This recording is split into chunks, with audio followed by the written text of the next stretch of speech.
Bonjour tout le monde, donc je viens vous faire une petite vidéo pour vous parler de ma deuxième expérience avec le henné. La première fois que j'en ai fait, j'avais pris un henné blond, il me semble, non pas pour devenir blonde puisque c'est pas le but, l'henné ne vous fait pas changer de couleur, ça vous donne juste des reflets et je souhaitais en fait avoir des reflets un petit peu dorés, ma base est châtain, on va dire, châtain moyen et je voulais avoir des petits reflets dorés en fait. Donc je l'ai fait il y a de ça environ 8 mois, quelque chose comme ça. Et donc je l'avais mélangé avec de l'eau chaude, du vinaigre ou du citron, je ne me souviens plus, quelque chose comme ça, et je l'avais appliqué sur mon cuir chevelu. Je l'avais laissé poser assez longtemps, puisque plus on pose, plus la couleur et ou les reflets, les nuances sont importantes. Du coup, je l'avais laissé poser, je sais plus exactement, mais au moins 5-6 heures, peut-être quelque chose comme ça. Ensuite, j'avais bien rincé et du coup, j'avais les cheveux mais hyper secs, c'est-à-dire que normalement tout le monde dit que c'est un soin en fait le henné et que ça permet donc de regainer les cheveux, d'apporter de les fortifier, etc. Et pour le coup, je trouvais vraiment que ça m'avait très asséché les cheveux. J'avais les cheveux super secs, mais vraiment, je savais même pas quoi faire. Je me demandais s'il fallait pas que j'aille les couper carrément.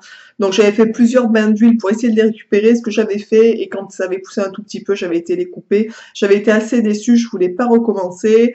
Et là, en fait, vu que je perds énormément mes cheveux dû à une maladie, en fait, donc j'ai une maladie auto-immune qui me fait perdre mes cheveux assez régulièrement et vraiment par poignée, donc j'ai le cheveu très fin en ce moment, et donc j'hésite même à me les refaire couper, du coup je sais pas trop, et du coup je me suis dit que j'allais retenter donc le henné pour essayer de les regainer, de leur donner un peu de force en fait, tout simplement.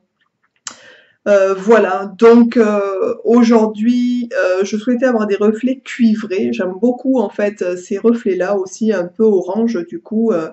Donc je suis allée voir à Biocop et le henné que je voulais, en fait, il ne l'avait pas. Pas tout de suite, du moins il pouvait l'avoir vendredi, si ce n'est que chez mon grossiste je pouvais l'avoir aussi donc le lendemain. Donc du coup je suis rentrée chez moi et j'ai pris le henné de chez Alepia en fait, qui fait il me semble 100 grammes, quelque chose comme ça. Donc c'est du henné naturel. Donc le henné naturel fait justement cet effet cuivré en fait sur les cheveux. Et comme j'ai une couleur de base, on va dire châtain, je voulais absolument en fait avoir des reflets cuivrés assez intenses, on va dire, puisque la première fois les reflets blonds, enfin dorés du moins, je n'avais rien vu ou quasiment rien vu du tout, même au soleil, c'était très léger, c'était très presque imperceptible, on va dire, si ce n'est que ça m'avait vraiment asséché les cheveux. Donc cette fois, je me suis dit que j'allais vraiment essayer d'avoir au moins des reflets pour voir. Et comme de toute façon, si ça ne va pas, je serais allée couper les cheveux, donc il n'y avait pas trop de soucis là-dessus en fait, voilà. Donc je me suis pris donc le henné naturel, donc il donne des reflets cuivrés naturellement en fait. J'y ai rajouté 2 cuillères à soupe. Alors sur la quantité de chez Alepia en fait, donc sur les 100 grammes, j'ai dû mettre environ pour la longueur de mes cheveux, qui sont pas très longs, et je les ai vraiment très fins. Donc du coup, j'en ai pas besoin de beaucoup en fait par rapport à quelqu'un qui aurait une chevelure plus épaisse ou plus longue. Donc il faut doser en fonction vraiment de la quantité de cheveux et de la longueur que vous avez. Moi j'en ai mis 50 grammes, donc la moitié du sachet, donc le sachet va me faire 2 applications. J'ai rajouté donc 2 cuillères à soupe de curcuma et 1 cuillère de cannelle en fait, puisque le curcuma et la cannelle sont aussi des colorants. Voilà, donc j'ai rajouté donc du vinaigre de cidre puisque je n'avais pas de citron, de jus de citron en fait. Donc de l'eau chaude. J'ai rajouté de la poudre d'ortie aussi pour apporter des minéraux au cuir chevelu. Et j'ai aussi donc rajouté de l'huile de coco pour éviter justement que les cheveux ne soient trop secs. Quand j'ai posé la pâte en fait sur mes cheveux et sur le cuir chevelu, j'avais mis des gants puisque sinon ça teinte vraiment les mains énormément et très vite. Du coup, j'ai le pouce, un de mes pouces qui s'est craqué, ou mon gant était craqué, j'ai pas fait gaffe en fait à la base, et quand j'ai enlevé les gants une fois que j'ai terminé la pose, je me suis retrouvée avec un doigt orange. Alors là, je me suis dit, mince, je l'ai passé sous l'eau, c'est pas parti. Là, en faisant la vaisselle ce soir et voilà, en faisant les choses ménagères, on va dire classiques, c'est parti. Mais franchement, j'ai été étonnée. Je me suis dit, waouh, la couleur, c'est orange carotte. Là, c'était vraiment carotte, la couleur. Et en le posant, je veux dire, le temps de l'application, donc peut-être un quart d'heure, quelque chose comme ça, ça ne partait plus. Donc je me suis dit, mon Dieu, j'espère que je ne vais pas avoir les cheveux carottes. Et j'ai pris un peu peur. Je me suis dit, est-ce que j'ai pas trop forcé sur le curcuma ou quelque chose comme ça en fait. Voilà, donc j'ai pris la décision de ne pas le laisser poser 6 heures, parce que plus on laisse poser longtemps, plus la couleur ou les reflets sont importants. Après, c'est vrai que j'étais quand même rassurée, parce que je sais très bien que c'est pas une couleur, c'est vraiment, ça donne des reflets aux cheveux. Quand j'ai rincé, donc j'ai fait plusieurs shampoings, quand j'ai rincé en fait donc le henné, euh, la couleur qui coulait était vraiment orange et je voyais déjà la couleur, mes cheveux étaient déjà, je voyais que ça avait déjà bien marché en fait au niveau de la teinte. Donc je me suis séché les cheveux. Du coup j'avais mis du gras, donc comme il faut faire tout le long en fait du visage, des oreilles et derrière, parce que si vous faites pas ça, vous avez le visage orange et ça ne part pas. Donc si quelqu'un a envie de faire du henné, je vous conseille fortement de mettre un corps gras en fait autour des zones des cheveux pour ne pas être coloré en fait tout simplement. Voilà, et donc quand je me suis rincé les cheveux, je m'étais pas bien rincé au niveau de la nuque, en fait au niveau de l'huile de coco que j'avais mis pour éviter donc justement la coloration. Et donc j'avais les cheveux hyper gras, donc je me suis dit mince.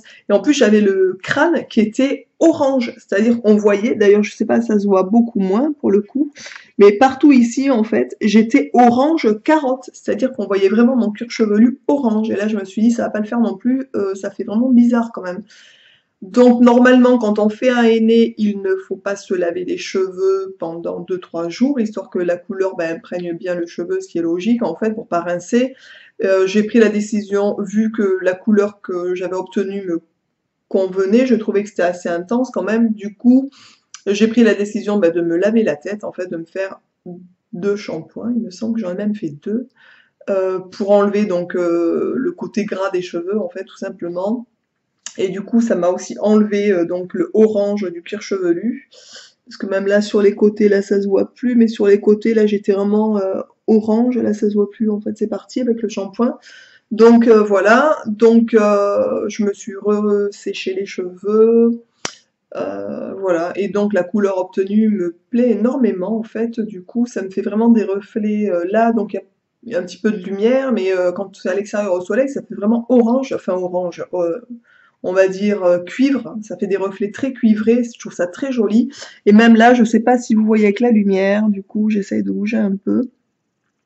Mais ça se voit déjà en fait, hein, vous voyez déjà? Parce que je n'ai pas de cheveux blancs, hein, même si j'ai 42 ans, j'en ai un, je crois, il me semble là, j'en ai aperçu un, alors peut-être que j'en ai d'autres, mais je les ai pas vus. Parce que sur les cheveux blancs, ça fait par contre orange carotte, hein. Donc voilà, donc je sais pas si vous voyez bien, mais ça me fait quand même des reflets. Et au soleil, je vous dis, ça fait vraiment très très cuivré. Donc j'aime beaucoup, ça se voit quand même, je sais pas si vous voyez bien, mais ça se voit. J'aime beaucoup la couleur que ça donne, en fait, je trouve ça assez sympa, c'est assez chaud. Je pense que ça m'a foncé par contre ma couleur de base, c'est bizarre de dire ça, je suis à peine plus claire d'habitude, je pense. Donc ça m'a à peine foncé, avec les reflets cuivrés, je trouve ça très joli. Le fait d'avoir lavé, moi, ça m'a pas dérangé, parce que du coup, j'ai encore beaucoup de nuances, en fait, dans les cheveux. Je sais pas si vous voyez bien, ouais, ça se voit quand même un peu à l'écran. On voit quand même vraiment les reflets cuivrés. Je trouve ça vraiment très très joli. Pour ceux qui ont envie de tenter, au niveau des cheveux, d'ailleurs, j'ai pas du tout les cheveux secs cette fois-ci. Le fait d'avoir mis de l'huile de coco, j'ai les cheveux mais super doux, vraiment. Alors j'avais très peur. Je pensais vraiment qu'il fallait que j'aille couper les cheveux, puisque pour le coup, s'ils avaient été secs, vu qu'ils sont très fins, je me suis dit c'est mort, ça va me les tuer, quoi. Déjà que c'est limite.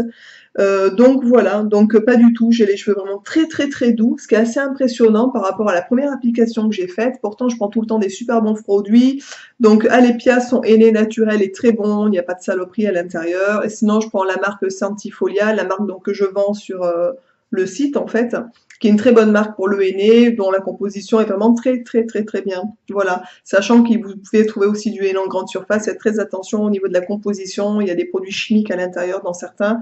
Donc voilà, vu le prix d'un henné, vraiment prenez un bon henné, puisque pour une coloration, on va dire, ça fait vraiment pas cher en fait. Voilà. Voilà, donc c'était ma petite expérience et mon petit retour sur le henné en fait pour ma deuxième application. Donc vu les résultats qui me plaisent bien, je pense continuer, donc peut-être dans 3 semaines ou un mois, quelque chose comme ça, puisque plus on l'applique, plus l'atteinte est soutenue aussi en fait. Donc je vais y retenter l'expérience, peut-être d'ici 3 semaines, un mois, quelque chose comme ça, je verrai. Voilà, donc pour celles et ceux qui ont testé le henné en fait et qui en sont contents, si vous avez des petits tuyaux, des petites choses à nous indiquer, parce que moi je débute vraiment sur le, je vous dis la première fois ça avait été vraiment un échec, je voulais même pas recommencer. Là j'ai recommencé, à la base je voulais faire un régé, je sais plus si ça s'appelle comme ça, à l'époque quand j'étais jeune en fait il y avait des shampoings, enfin des colorations en fait qui partaient avec en faisant les shampoings, au fur et à mesure ça s'estompait, ça partait. Je suis allée voir à Auchan vite fait s'il y avait ce genre de choses en cuivré, j'en ai trouvé un, donc qui s'estompait, qui partait au bout de 28 lavages en fait. Quand j'ai retourné donc pour regarder donc la composition du produit, j'ai eu très peur. Je me suis dit mon Dieu, mais qu'est-ce que c'est que ce truc? Donc j'ai reposé et je suis repartie donc je vous dis direct à Biocoop en fait. Hein, c'est pas possible. Enfin il y a tellement de saloperies à l'intérieur qu'on se demande. Je me suis dit ça va me faire tomber mes cheveux quoi. Enfin c'est pas possible quoi. C'est vraiment pourri quoi. Sachant que ça rentre quand même dans la peau, dans le sang. Enfin vraiment c'est à éviter, je pense, quand même ce genre de coloration. Sachez que par exemple, que pour les gens qui font du henné, vous ne pouvez pas faire de coloration chimique par contre derrière, c'est pas possible. Voilà, donc ça c'est pas possible du tout. Il faut attendre en fait entre les deux. Vous pouvez pas faire un coup le henné, un coup la coloration chimique en fait. Voilà, mais je pense que pour la santé, une coloration naturelle c'est quand même nettement mieux. Voilà, donc pour ceux qui ont envie de tenter le henné, vous pouvez vous laisser tenter. N'oubliez surtout pas, je vous dis, de mettre un peu d'huile de coco ou pour ceux qui n'en ont pas, de l'huile d'olive, tout simplement dans votre préparation pour éviter le côté asséchant du henné en fait. Voilà, donc j'espère que cette petite vidéo vous aura plu. Je vous souhaite une belle journée, je vous dis de rester zen et bio et je vous dis à bientôt. Ciao!